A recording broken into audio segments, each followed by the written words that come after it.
pode ser mais forte, amado. Aleluia. Glória a Deus. Graça e paz, igreja do avivamento. Ao coral. Deu até coral. Deu até coral. O bispo quer que faz de novo. Vamos lá. Graça e paz, igreja do avivamento. Vira para o irmão que está do teu lado e fala assim: essa noite Deus vai mexer com você, mas fique em paz, é para você crescer. Glória a Deus. Deus vai falar uma palavra poderosa conosco nessa noite. Abra sua Bíblia, pode colocar aí para mim, Arthur, por gentileza. 2 Reis, capítulo 20, no versículo 1 até o 21, nós vamos ler. É muito conhecido esse texto. Também tem Isaías, o mesmo acontecimento. Você podia tirar esse fundo das nuvens aí, porque está dando contraste, está atrapalhando ler. Coloca o mais escuro. Isso, garoto, obrigado. Amém? Todos encontraram? Naqueles dias adoeceu Ezequias mortalmente, e o profeta Isaías, filho de Amós, guarda este nome, veio a ele e lhe disse: assim diz o Senhor, põe em ordem a tua casa, porque morrerás e não viverás. Então virou o rosto para a parede e orou ao Senhor, dizendo: ah, Senhor, suplico-te lembrar de que andei diante de ti em verdade com o coração perfeito, e fiz o que era bom aos teus olhos. E chorou Ezequias muitíssimo. Sucedeu, pois, que não havendo Isaías ainda saído do meio do pátio, veio a ele a palavra do Senhor, dizendo: volta e dize a Ezequias, capitão do meu povo: assim diz o Senhor, o Deus de Davi teu pai, ouvi tua oração e vi as tuas lágrimas. Eis que eu te sararei. Ao terceiro dia subirás à casa do Senhor, e acrescentarei aos teus dias 15 anos. Quantos anos? E das mãos do rei da Assíria te livrarei, a ti e a esta cidade, e ampararei esta cidade por amor de mim e por amor de Davi meu servo. Vamos parar por aí.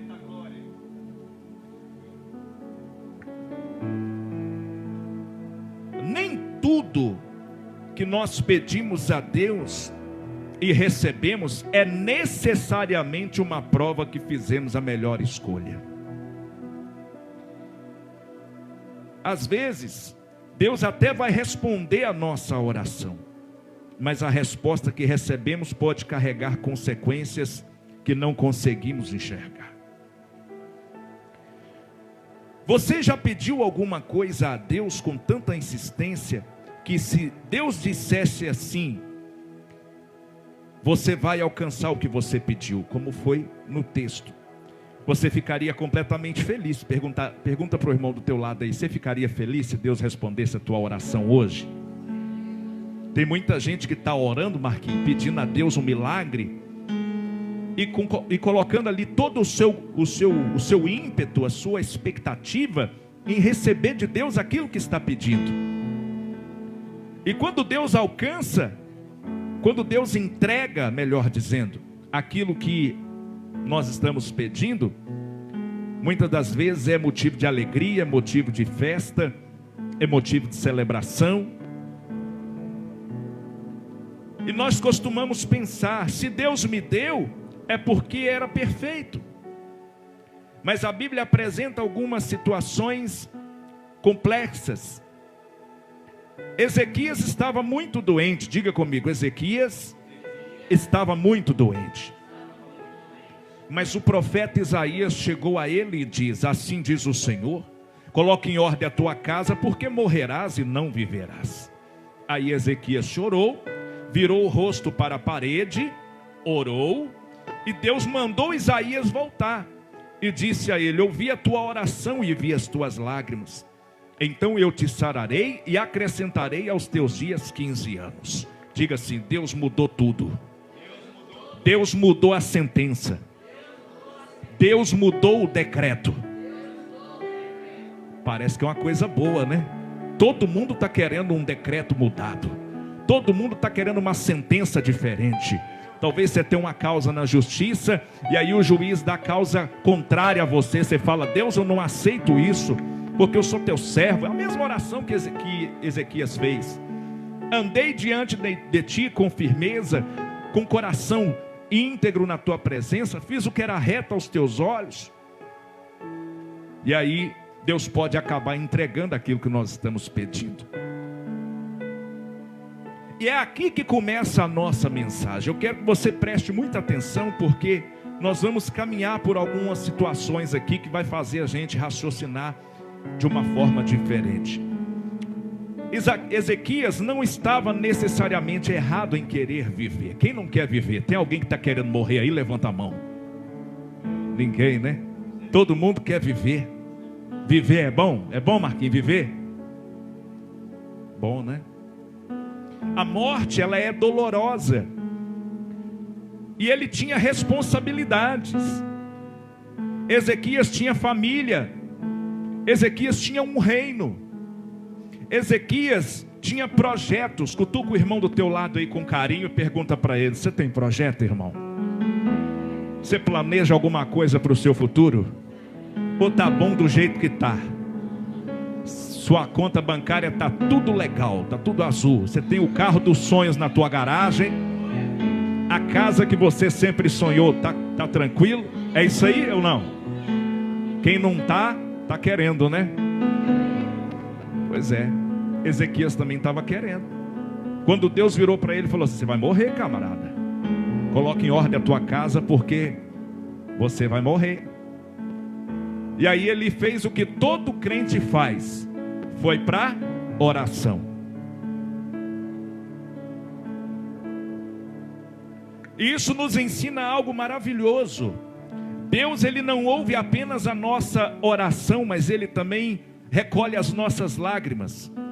Deus não é indiferente às nossas dores, mas existe uma coisa que precisamos entender: Deus pode responder uma oração sem que signifique que todas as consequências daquela resposta são boas.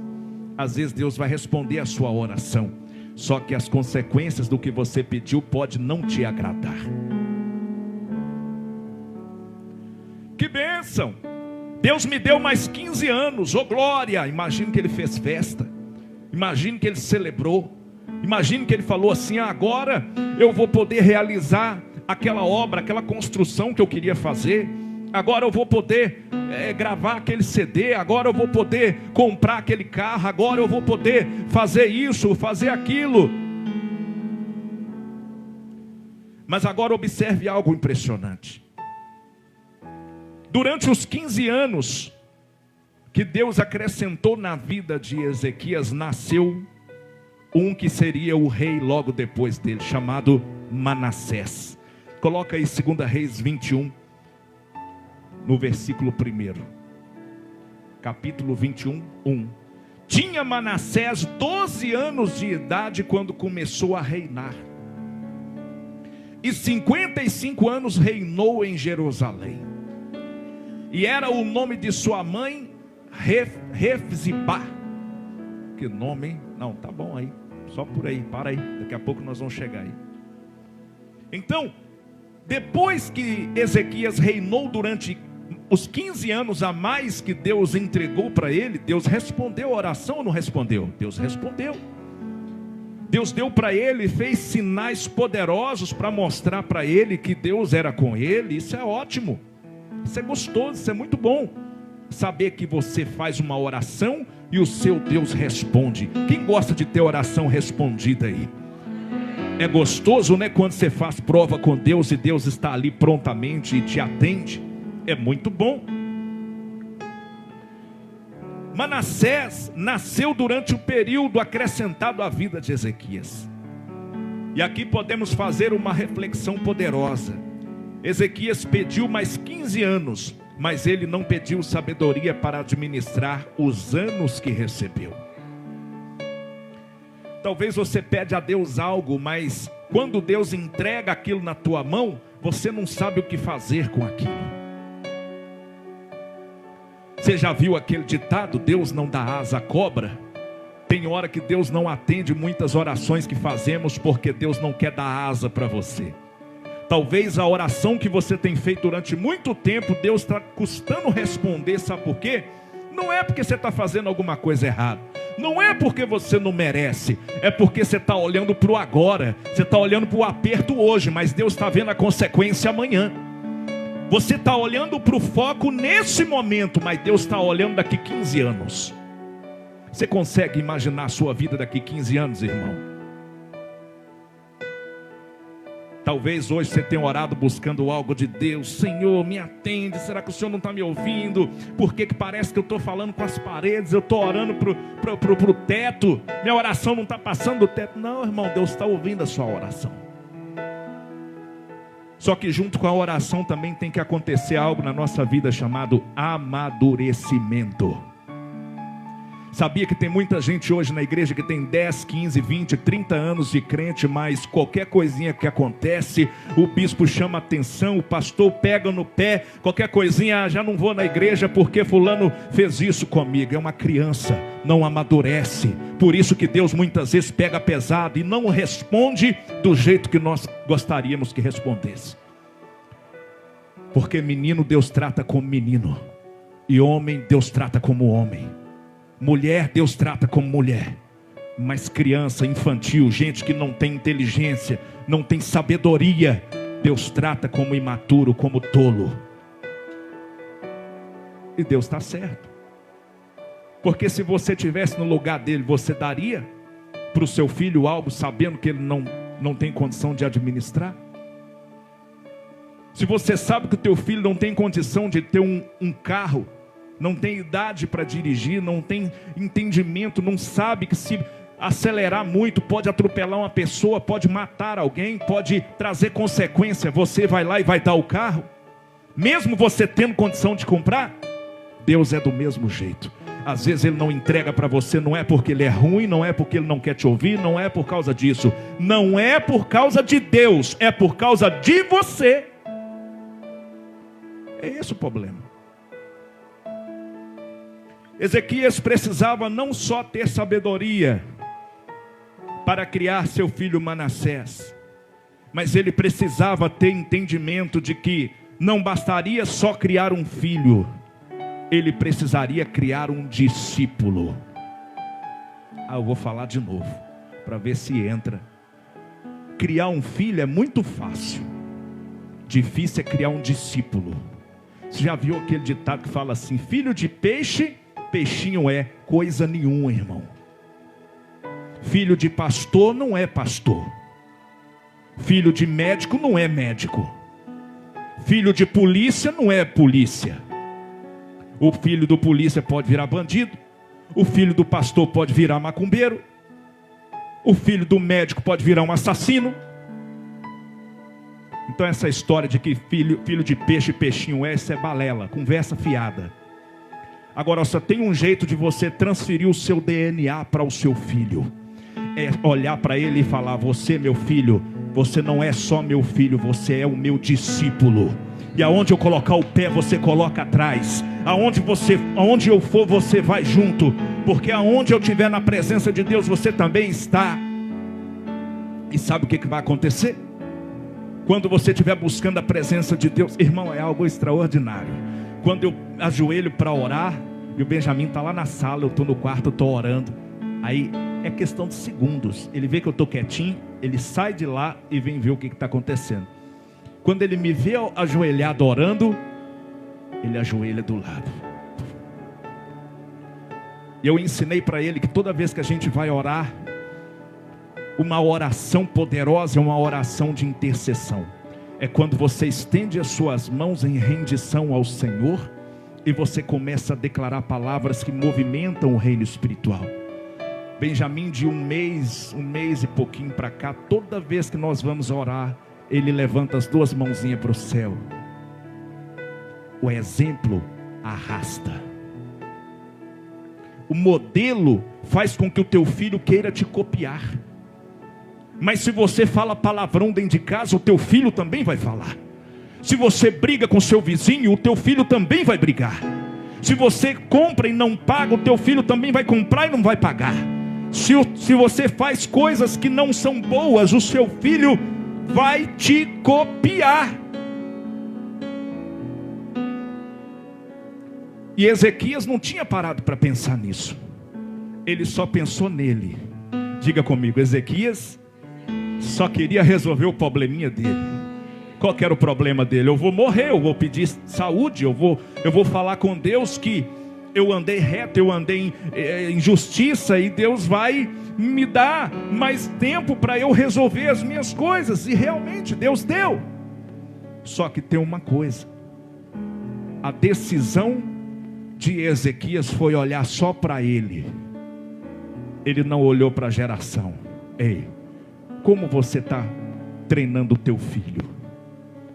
Quando você levanta para orar, você tira o celular da mão do teu filho e põe ele para orar junto? Ou você deixa ele assistindo o que quer, jogando o que quer?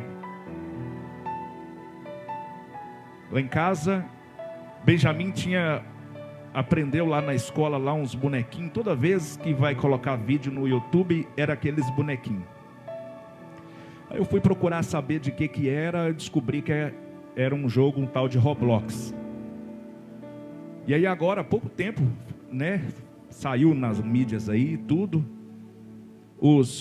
as pessoas que assediam crianças, elas entram através do Roblox e passam ali por uma criança de 10, 11 anos, mas na verdade são pessoas abusadoras e pessoas sem caráter, que estão ali para induzir uma criança. Foi pego um homem em São Paulo que marcou um encontro com uma menina de 11 anos na porta da escola e estuprou ela. Tudo através do Roblox. Ah, mas eu preciso fazer as coisas, dá o celular na mão do menino. Não faz isso, irmão. Eu estou falando algo para você que é difícil para mim, porque para controlar uma criança hoje é difícil. Mas você tem que ter em mente que a questão não é só criar o filho, não é só dar comida, não é só dar roupa. Tem que dar princípio, tem que dar modelo, tem que ter presença de Deus, tem que ter milagre, tem que ter oração, tem que ter jejum. Nós ficamos em 40 dias de propósito por causa da minha unção. Aí eu falei com os jovens, falei, vocês vão apresentar o teatro, vocês vão entrar todo mundo em propósito comigo, é pano de saco, e vocês vão tirar alguma coisa que vocês gostam. Aí teve gente que tirou chocolate, teve gente que tirou doce, teve gente que tirou isso, tirou aquilo. A Isabela penou, coitada, que ela tirou o doce. A Ana também? Aí na hora que eu cheguei em casa, o Benjamin falou comigo assim, pai, o que, meu filho? Eu também vou entrar em propósito. De propósito de quê, meu filho? Não, vou entrar em propósito de doce. Estava com pirulito na mão. É claro que a gente entende que ele não vai conseguir levar a sério. Mas você entende que o modelo, ele vai fortalecendo o caráter de uma criança, porque ele olha para o pai e fala, eu quero ser igual ao meu pai. Agora, difícil é quando o seu modelo é um modelo estragado, é um modelo arruinado, é um modelo que o filho, se te copiar, ele pode ir até preso. O problema que Ezequias criou dentro de casa não foi porque ele queria realizar os projetos dele. O problema de Ezequias nasceu quando ele esqueceu que ele tinha um filho e não gerou no coração do filho o mesmo que estava no coração dele. Senhor, na tua presença eu andei com dignidade. Cadê a dignidade do filho que você ensinou? Não ensinou. Pai, na tua presença eu andei com justiça, fiz o que era reto aos teus olhos. Cadê a justiça e o que era reto aos olhos de Deus que você ensinou? Não ensinou. Talvez esse seja um dos grandes e perigosos problemas na nossa vida espiritual. Olha só, nós queremos mais tempo, queremos mais dinheiro, queremos mais oportunidades, queremos mais portas abertas, queremos mais influência, queremos mais reconhecimento, mas precisamos perguntar, Senhor, eu estou preparado para aquilo que eu estou pedindo? Grava isso que eu vou te falar agora. Nem toda porta aberta é uma porta que nós devemos entrar. Vamos falar todo mundo dessa palavra? Eu falo, você repete. Vamos lá? 1, 2, 3. Nem toda porta aberta é uma porta que devemos entrar. Existe uma tendência entre nós de interpretar toda a facilidade como vontade de Deus, ou o que é bênção de Deus. Deu certo, consegui, abriu aquela porta, então Deus aprovou. São coisas totalmente diferentes, irmão. Não é porque a porta abriu que Deus quer que você entre por ela. Uma porta aberta não significa necessariamente que aquela porta era destino de Deus para a sua vida. Lembre-se da árvore no jardim do Éden. Deus criou e a colocou lá, mas Deus não queria que comessem. E olha o resultado. Deus criou a árvore do conhecimento do bem e do mal e colocou lá e falou: vocês podem comer de tudo, menos dessa aqui. E aí o que eles fizeram? Foram lá e comeram. Israel pediu um rei. Deus queria dar rei para o povo? Não. Ele queria que ele fosse o rei. Mas o povo insistiu, Deus deu. Quem? Saul. Saul foi levantado, mas depois houve consequências terríveis. Aí eu te pergunto, a culpa é de Deus? Israel pediu carne no deserto. Deus permitiu que tivesse carne, mas aquilo veio acompanhado de juízo. Coloca aí para nós, meu filho, Salmo 106, versículo 15. Salmo 106, 15.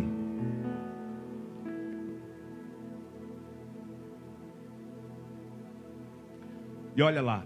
E ele lhes cumpriu o seu desejo, mas enviou magreza às suas almas. Na minha tradução está um pouquinho diferente, ó. Concedeu-lhes o que pediram, mas fez definhar a sua alma. Pior ainda. Já viu uma pessoa definhando? Agora você já viu uma pessoa defiando na alma?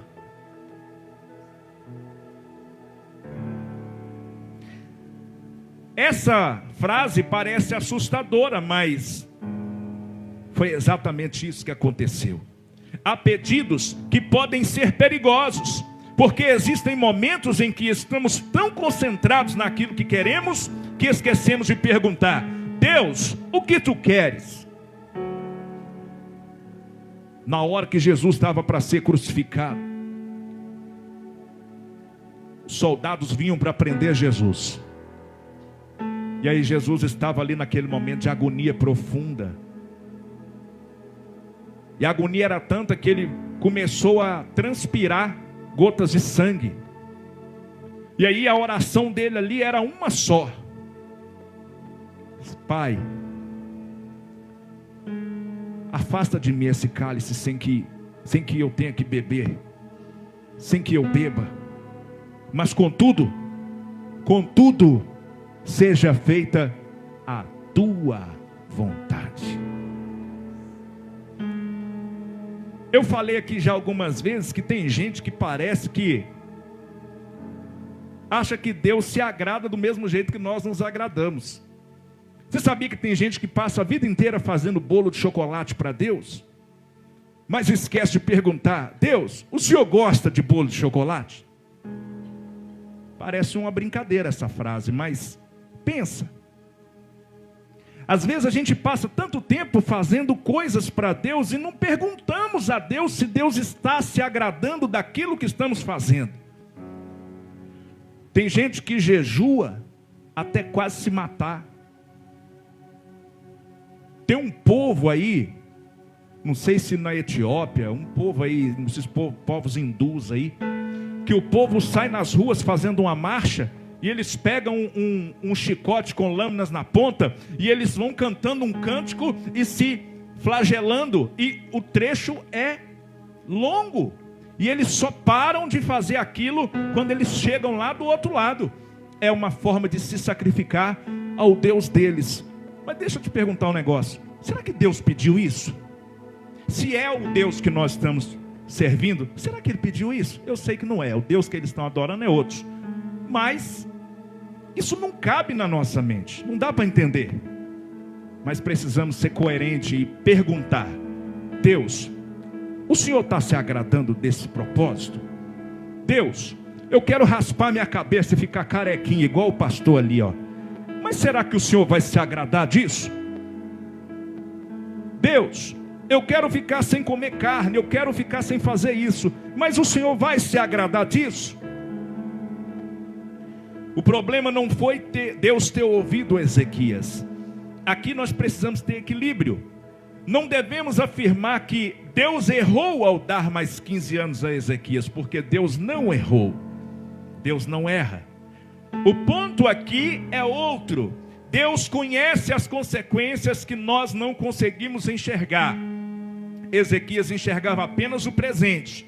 Ele estava olhando para a doença, mas Deus enxergava o futuro. Quem consegue olhar para a tua vida hoje e enxergar teus filhos e teus netos? Tem um provérbio, eu não vou lembrar agora. Talvez se a bispa lembrar, a gente põe ali. Acho que é provérbio 15 alguma coisa, não vou lembrar. Que diz assim: o homem de bem deixa a herança para os filhos dos teus filhos. Ei, que herança você está deixando para os teus netos? Será que é um caminhão de dívida? Será que é um caminhão de nomes ruins que vão falar muito mal de você? Eu vi uma cena há pouco tempo, uma reportagem no jornal. Uma senhorinha idosa de mais ou menos uns 95 anos estava lá na beira do caixão do único filho que tinha sobrado. E aí tiraram aquela foto. Só estava ela no velório. Pensa que tristeza. No último momento onde as pessoas gostam de prestar ali sua última homenagem, dar o último adeus, não tinha ninguém.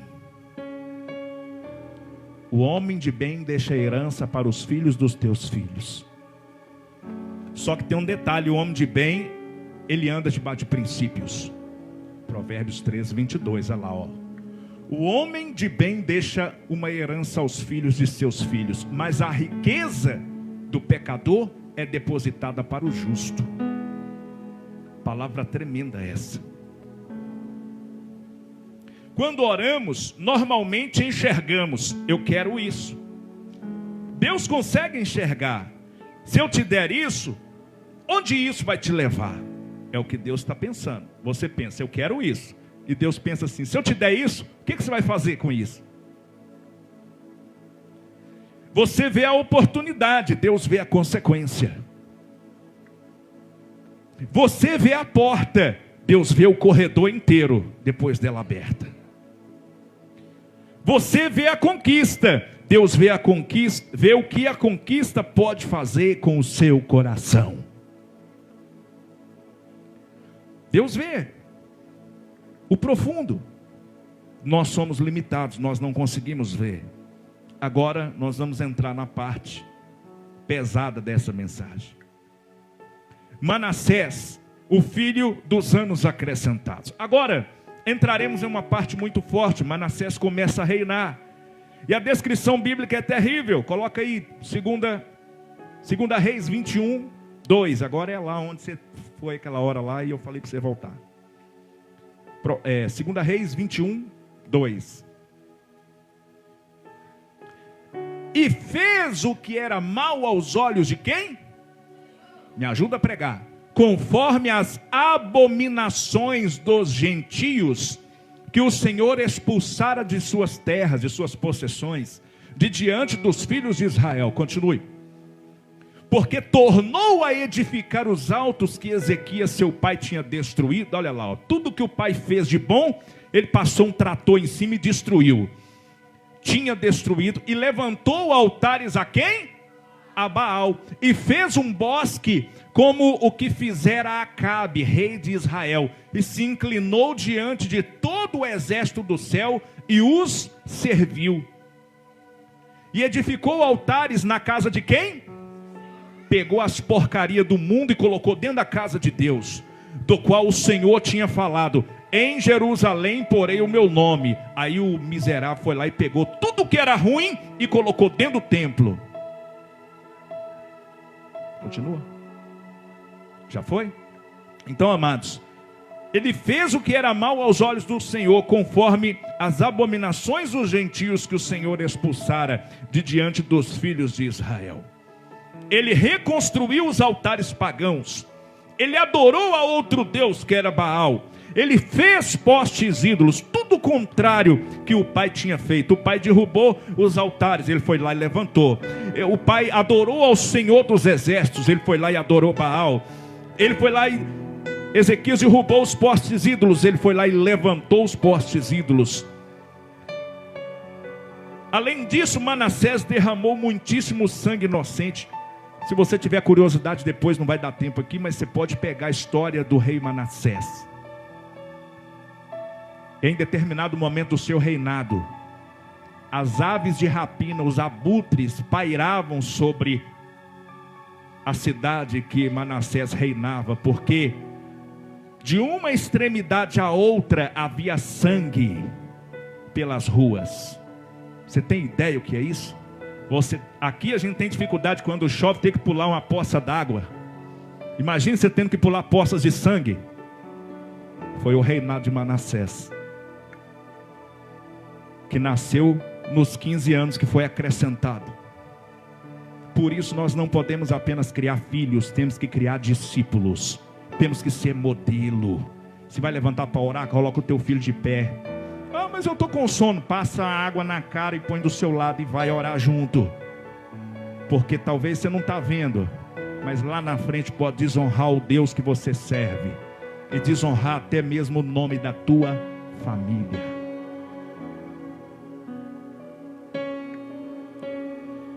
Manassés levou Judá para um nível espiritual terrível. E aqui nós temos uma grande reflexão para a igreja. Não basta pedir a Deus aquilo que queremos, precisamos pedir a Deus que nos dê aquilo que podemos administrar sem perder a nossa alma e a nossa família.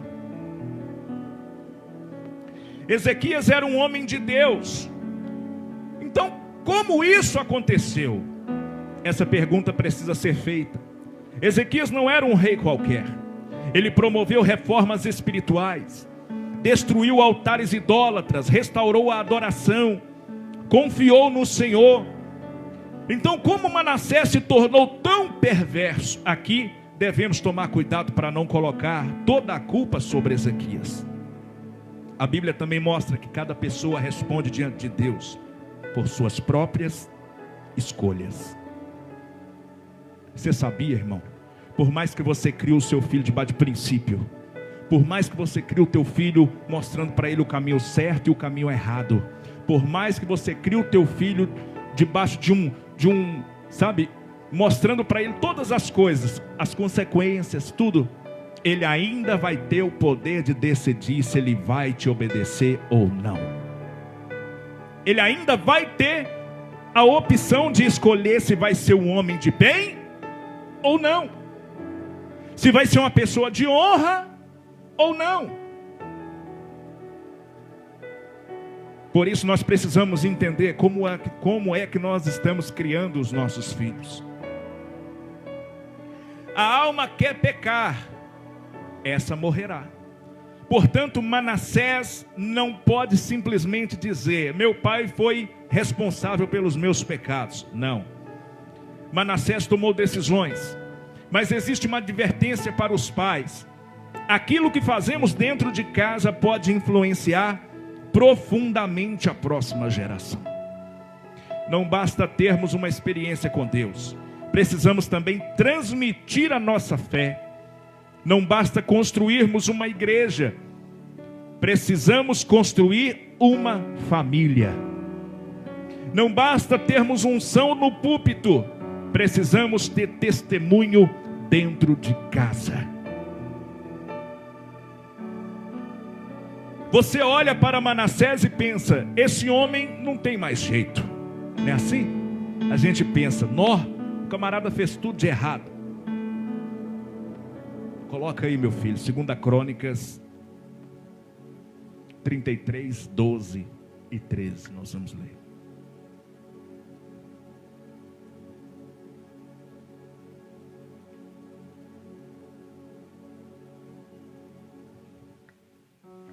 E ele, angustiado, orou de veras quer dizer de verdade, ao Senhor, seu Deus. E humilhou-se muito perante o Deus de seus pais. Espera aí, mas esse aqui é Ezequias? Não. Esse aqui é Manassés, irmão. O homem que havia se afastado de Deus voltou para Deus. O homem que havia promovido idolatria se humilhou. O homem que havia derramado sangue clamou por misericórdia. E Deus o perdoou. Isso nos ensina que a graça de Deus é maior que o pior capítulo da nossa história. Ei, deixa eu falar algo para você. No seu pior momento, na sua pior fase, na pior hora da tua vida, que você olha e fala assim: agora eu tô na sarjeta, eu tô no fundo do poço, agora nem Deus olha para mim. Ele é o único que ainda vai estender a mão para você, vai te perdoar, vai arrancar as vestes sujas, vai trocar tuas vestes e vai colocar você na direção novamente. Sabe por quê? Porque o mundo, ele pode até dizer que te ama, mas não consegue provar. Agora Deus, ele prova para você sem precisar dizer: o meu filho foi morto na cruz do Calvário por amor de ti. Talvez você está aí querendo alguma prova que o mundo te dê, que as coisas vão funcionar. Ei, Deus já provou para você. Deus já te deu a prova mais consistente que existe. Ele entregou por você e pela sua família o filho, o único filho, na cruz do Calvário. E sabe de uma coisa? Por mais que você possa ter decepcionado alguém talvez não vai te perdoar. Mas Deus... Havia um ladrão do lado de Jesus na cruz. E aí tinha um outro do lado de cá. Aí o ladrão sabia que fez tudo errado, virou para Jesus e falou assim: estão falando aí que tu és o Filho de Deus. Se isso é verdade, por que você não desce daí, salva-te e salva a nós também? Aí o outro que estava do lado de cá virou e falou: ô, boca aberta, ô boca aberta, esse homem aí não tem pecado. Eu mereço estar aqui, você também merece estar aí, mas esse daí não. Ô mestre, imagina que Jesus estava tão fraco que foi até difícil de olhar para ele. Mas quando Jesus olha para ele, ele fala: mestre, lembra-te de mim quando entrares no teu reino. E Jesus, com a voz já embargada, talvez sem conseguir falar, vira para ele e fala assim: não temas, porque ainda hoje estarás comigo no paraíso. Você pode estar no teu pior momento. Deus olha para você, não enxerga o pecador, Ele não enxerga o transgressor, Ele não enxerga aquele que fez mal, Ele não enxerga aquele que matou, Ele não enxerga aquele que era viciado em drogas. Ele enxerga um filho que Ele ama e que Ele quer trocar as vestes. Ele enxerga um filho que Ele ama e que Ele tem projeto. Talvez para nossa cultura hoje poderíamos julgar e falar assim: Manassés foi o pior rei da história, merecia morrer. Só que Jesus morreu na cruz e disse: eu morri pelo bom, mas eu também morri pelo mal. O mesmo sangue que foi derramado na cruz do Calvário foi para salvar aquele que nunca discutiu com ninguém, mas foi para salvar aquele também que matou e tirou a vida de muita gente inocente. Não existe dois pesos e duas medidas. O sangue de Jesus, ele serve para apagar o pecado de todos. Quem acredita nisso, levanta a tua mão e dá glória. Deus nessa noite está trazendo o teu entendimento que nossa geração precisa de um modelo consistente, um modelo correto, um modelo que vai deixar uma marca nessa geração. Mas Deus também está mostrando para nós que por mais que você tenha errado, Por mais que o teu filho possa errar, ele ainda é suficiente para liberar a maldição, arrancar a maldição da tua geração. Por mais que o teu filho ande por caminhos errados, Deus pode apagar essa história ruim e transformar o mal em bem. Quem acredita, aplauda o Senhor Jesus e diga glória a Deus. Deus vai mudar a geração. Que talvez hoje alguém olhe e fale assim: essa geração de agora está perdida. Talvez você já ouviu alguém falando isso. Essa geração agora é geração Nutella. Essa geração agora é uma geração que não quer nada com nada. É uma geração que talvez, se perguntar as capitais do Brasil, não sabe. É uma geração que só quer saber de farmar aura. Às vezes. Levanta a tua mão direita lá em cima, Senhor. Mas eu acredito. Do mesmo jeito que Jesus olhou para aquele ladrão. Repete, irmão, repete. Essa geração que dizem que não é de nada, agora usa toda a tua fé para liberar comigo. Essa geração que dizem que não é de nada, é a geração do último avivamento da terra. Deus vai liberar uma unção tão poderosa que vai fazer inveja em quem não está aqui, porque vai olhar e dizer: eu estava lá quando o avivamento foi derramado na terra, eu estava lá. Imagina todo mundo chegando na mesa diante do Todo-Poderoso, lá no banquete celestial. Está lá os apóstolos, está lá aqueles que foram mártires, aqueles que foram decapitados por amor do Evangelho, todos os discípulos de Jesus. Aí vem vindo a primeira geração, geração de Noé. Aí vem vindo aquela tropa, aquela multidão, pessoas, né, que viveram aquele sofrimento ali, né, viram as coisas começando de novo depois do dilúvio. Aí depois vem o pessoal que passou pelo deserto, a geração que passou pelo deserto, estava ali com Moisés, entrando pelas portas douradas da Nova Jerusalém. Aí daqui a pouco vem aquela geração que é a geração dos nossos pais, e vem aquele povo tudo, vem os fundadores das Assembleias de Deus, aqueles grandes missionários que trouxeram o Evangelho para o Brasil, vem entrando aquele monte de gente glorificando a Deus. Aí daqui a pouco entra você, ô glória! Aí daqui a pouco você olha para trás e fala: está faltando alguém, cadê? Aí entra a geração atual, a geração dos que ficavam farmando aura, mas agora vão entrar cheios de Deus, porque existe uma promessa, e Deus vai levantar essa geração num grande avivamento. Você pode jogar tua mão lá em cima e aplaudir a Jesus?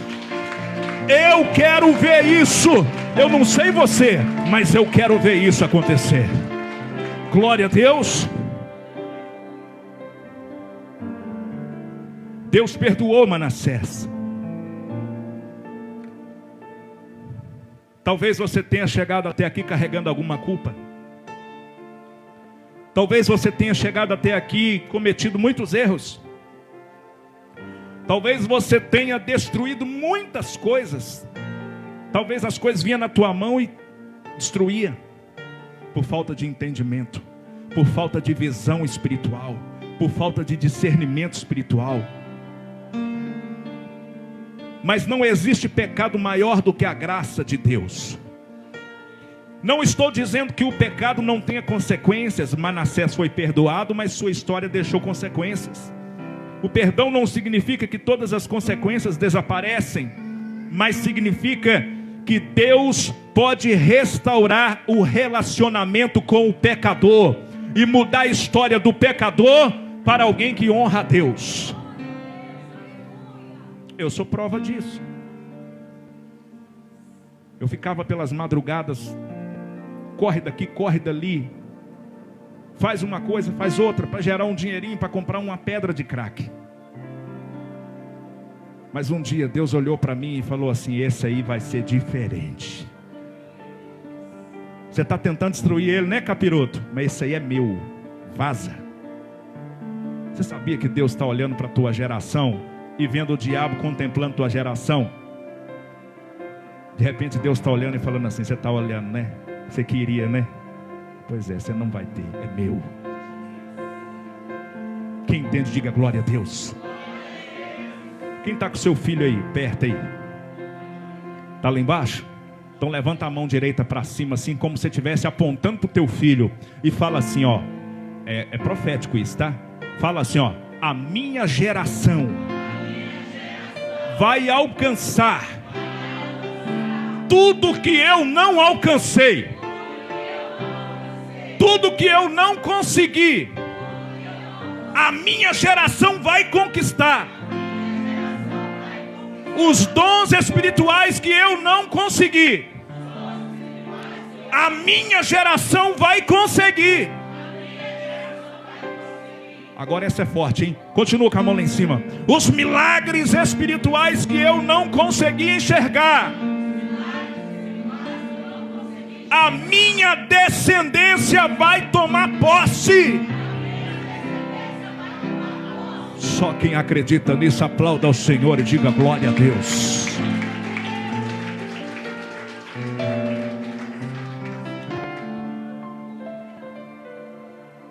Volte agora para Ezequias para a gente finalizar. Ele pediu, Deus concedeu. Depois veio Manassés, mas a história não termina apenas na tragédia. Diga comigo assim: a minha história não vai terminar na tragédia. Porque até Manassés encontrou misericórdia, irmão, quando se humilhou diante de Deus. Então aqui nós entendemos o segredo. Pode estar tudo errado, pode estar tudo ruim, mas existe um caminho para Deus te abençoar. Diga assim: é o caminho da humilhação. Aqui eu só quero pontuar uma coisinha, irmão. Nesses últimos 30 dias que passou, nós vamos tomar a Santa Ceia hoje.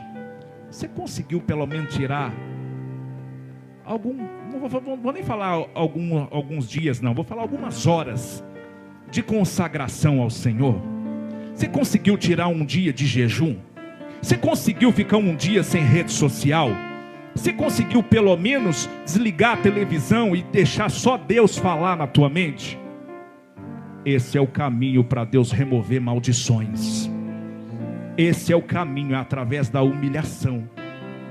A humilhação não é que alguém vai vir e vai te humilhar e vai te ofender e vai falar coisas que você não quer ouvir, não. É você olhar para você mesmo e falar assim: você precisa enxergar. Você precisa alinhar com o profético de Deus. Igreja, talvez hoje você esteja pedindo a Deus uma coisa que parece maravilhosa demais aos seus olhos. Mas antes de dizer: Senhor, me dê, aprenda a dizer: Senhor, se isso não for o melhor para mim, tenha coragem de me dizer não, porque nem sempre a maior bênção é receber aquilo que pedimos. Às vezes a maior bênção é Deus nos impedir de receber aquilo que pode nos destruir. Então, Senhor, não me dê simplesmente aquilo que eu quero, dá-me aquilo que tu sabes que eu preciso. E se aquilo que eu estou pedindo não estiver dentro da tua vontade, fecha a porta. Essa é uma oração coerente. Porque Deus não é emocionadinho igual nós, não, irmão. Ai, Senhor, mas eu preciso tanto. Deus não é assim não, irmão. Não é porque você precisa que Deus vai te dar. Tem que encaixar no projeto dele. Se não encaixa no projeto dele, não é para você. Quem está entendendo, diga glória a Deus. Curve a tua cabeça, feche os teus olhos. Eu quero orar por você. E se essa palavra falou algo na tua mente, no teu coração, vai ter mudanças drásticas na tua vida a partir de hoje. Ontem nós profetizamos aqui que uma chave estaria sendo virada no ministério profético Graça e Paz.